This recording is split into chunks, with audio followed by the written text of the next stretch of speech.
Hello, welcome back to the shed. Today's video is going to feature some more work on the PM research number 4, and where we're at right now is getting ready to make the steam jacket. PM research provide this nice piece of sheared brass for this purpose, and I've been laying out paper templates to figure out how I'm going to make it. So today's episode is going to be about getting all the holes and everything in place and drilling it. And we'll get into that in more detail in a moment. First off though, a few updates as to what I'm doing with this channel. As you know, or maybe you don't, I'm trying to grow the subscription base a little bit. So if any of you feel like subscribing, that would be very helpful. As an aid to that, I'm making better use of cameras. I was using a Nikon DSLR camera, which is a wonderful piece of equipment, but in order to get the best out of it, you really have to be very familiar with the camera, and I was having a terrible time with the settings and getting lighting right and things like that. And since then I've been experimenting, and it turns out that my phone is by far the best video camera I have on hand for easy video recording of this amateur channel. And that's what I'm speaking into right now. But I've also invested in a GoPro, and I played around with that on my Bonneville sidecar outfit last week, which was great fun. And I'm hoping to be able to use this to get in for some close-ups. This has a macro lens on it, so we'll see how that goes. Okay. As small a channel as this is, I did actually get a piece of viewer mail. And it's from a Mrs. Trellis of North Wales. Dear Mr. D, she writes, how about a series of videos featuring competent machinists? Yours sincerely, Mrs. Trellis. Well, thank you, Mrs. Trellis. Moving on. Stickers. These are flying off the shelves at the rate of 1 a year. If you would like one, feel free to write to me at this email address, and I'll mail you one free of charge. Can't say fairer than that.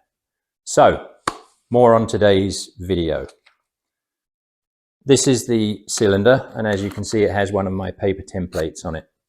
My initial measurement of where the inlet, the steam inlet boss is, was a bit off. As you can see, the hole for that is out of position. So now that I have this mock-up jacket on it, I've remeasured that, made a couple of other templates, and got a better idea of where that is. So what we'll do is go over to the bench, and I'll show you that in close up and describe how I'm going to go about making this. Oh, that's a crankshaft for a matchless 1960 G12, and we'll get to that one day. Okay, to the bench. There's the brass sheet. It's pretty much right on size. This one end is not quite square, and I'll probably square that up. If you look at a template on top of it, you can see it's just a little bit longer. Now that's okay, because the way I've done the templates ends up leaving a little small gap where they join. So what I'm going to try and do is put a very small jog or joggle in the end of the sheet once I'm done forming it, or possibly at the start of forming. That bit I haven't figured out yet, so that the two ends can overlap. In the meantime, this is what I think is the best template. Take a quick look at that.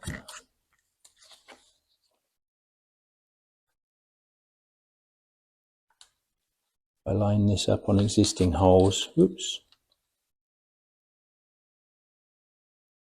You can see that the clearance hole for the boss is just much better aligned. So I'm going to go fix the CAD model and finish dimensioning the drawing for the holes, and then we'll look at getting this set up. So taking another look at the drawing for the jacket, you can see I've got it laid out here. This is what I printed out at 1:1 scale to make the template. This does not include the extra piece of material that's available for the jog. So what I will do is, when I set this up, I will start one end and this whole piece will be longer, and that's just fine. So you can see this is a flat pattern that's generated from the actual part model, and what I've got on here, this represents the center, as does this, of each of the curved ends. Obviously these are the clamping holes, and then these grey lines I've added in, measured from the model. These are tangent lines, so that's this from here to here will be flat, from here to here will be flat, and from here to here will be flat, and these areas represent the curved areas of the part. That will be useful when I come to actually form it, but for today all I'm going to do is drill holes. And what I'm going to do is clamp the part up on the mill. I'll square the edge to the x-axis of the mill, and then I'll find the 0 point here and just drill these holes using the DRO to establish the distance. Now this is a part that could easily be made by hand punching and hand drilling these holes. I just feel like doing it this way because I just never seem to get them well in line. If I use the mill and tram this in the way I would any other part, then it will just be more accurate and should just look a lot better on the finished item. For this, I will likely just peck drill this out and then hand finish in the flat before forming. I think that's going to be the easiest way. If this were going to be a laser cut part or a water jet cut part, obviously that'd be easy, but and I'd probably slug it in. I'd probably leave in a piece of material here to help with the forming, but this is such a small hole. Although this will distort when I form it, it's not really going to matter very much. Anyway, that's enough looking at CAD. Let's go make the thing. Here's the setup. Very simple. This happens to be a piece of American white oak that's left over from a project, and the brass strip is clamped down using this piece of stainless steel. And as I tightened it down, I used a 1-2-3 block, one of the ones without holes, just to true up the back edge by projecting the edge of the brass strip. And I've managed to get that down to a very small amount of run.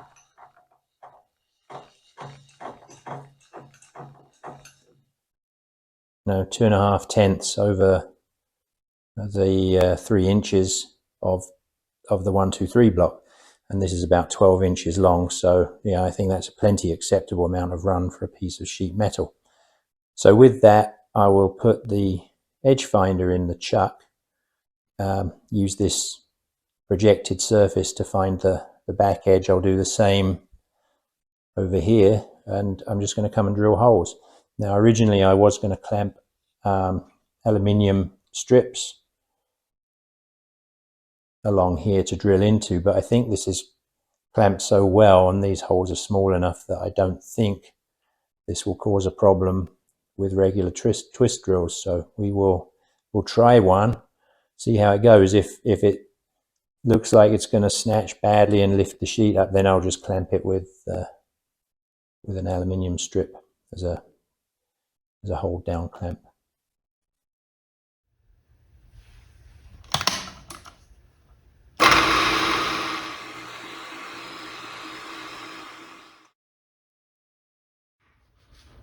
Well, now it's just a matter of marking and drilling holes, and I will speed this up considerably because it's quite straightforward, really.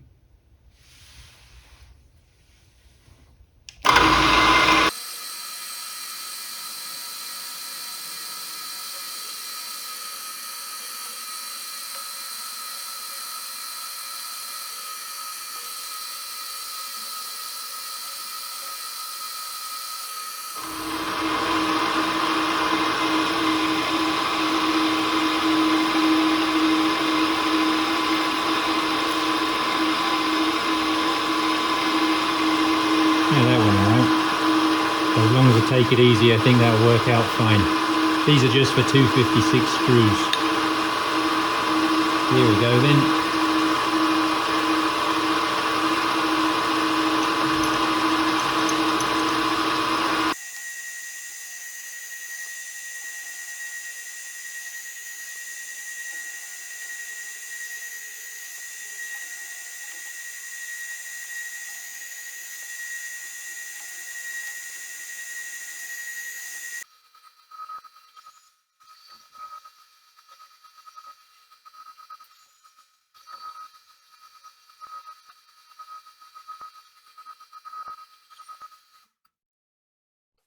There we are, drama free.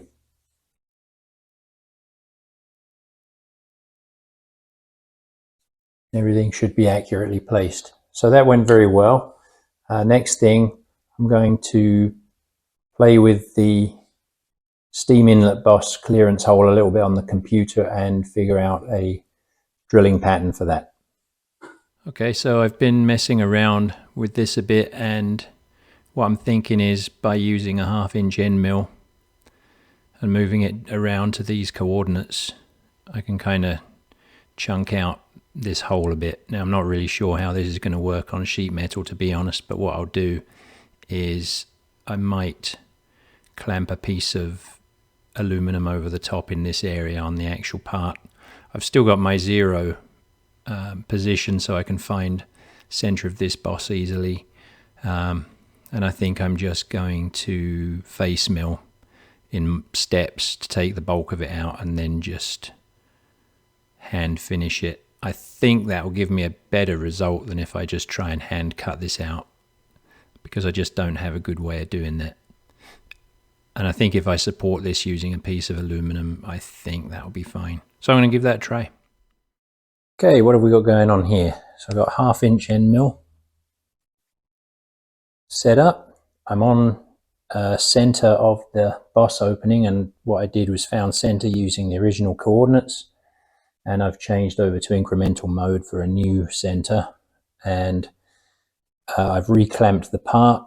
And the way I did that was to leave it clamped with 2 original clamps, add this piece of aluminium, clamp it down, had to actually mill through the piece of wood, but that was no problem. Give me some clearance for the bolt, reclamped over here. So I haven't lost coordinate center of, or the original location of the part. So now I know I'm in a good spot. I think what I'm going to do is just lightly spot face in the coordinate pattern that I established on the CAD, and we'll just see how that works out.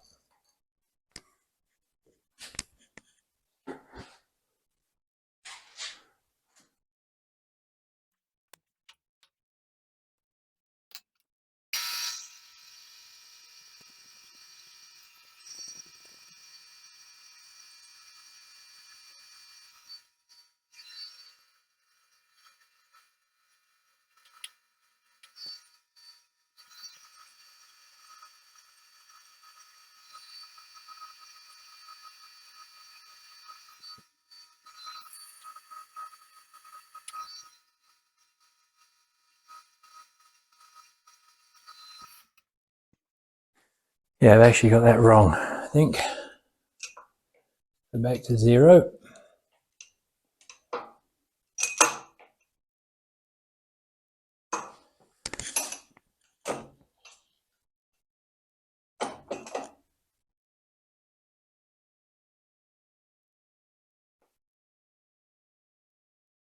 Mismatched the coordinates. Right, starting from 0, 0.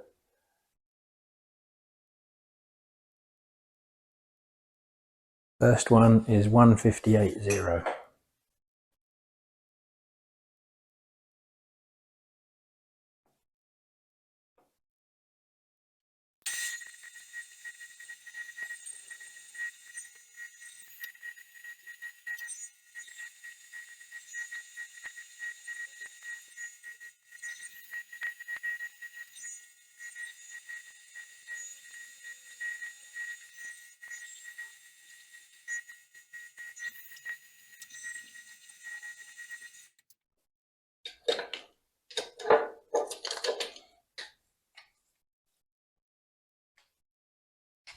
Get this stupid sticker out of the way, put that there.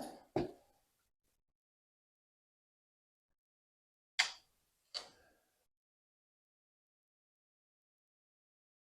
think that's working, so I'm going to keep going. And check the final pattern with this spot face, and then I'll do the real thing. That more or less worked. There's the final result. Doesn't look very impressive at this stage, but this is just a test run. So thing to do now is do the real thing. Kind of reposition the camera. All right then, we're off and running. I've got a list of coordinates.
All right, let's see what we've got.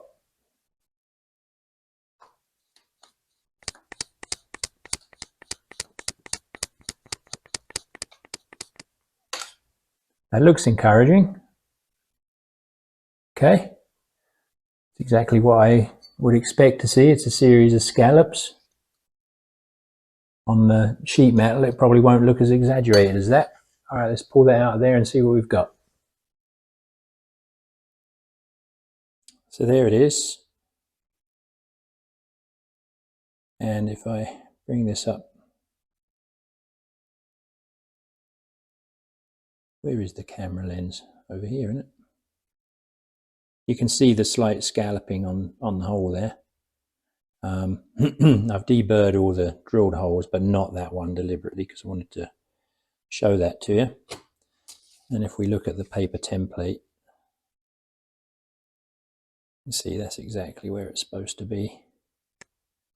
So everything's looking really good, and there you are, you can see the extra piece of brass which I'll use to make an overlap. So very happy with this. What I'm going to do now is use the aluminum backer that I had, and you can see in there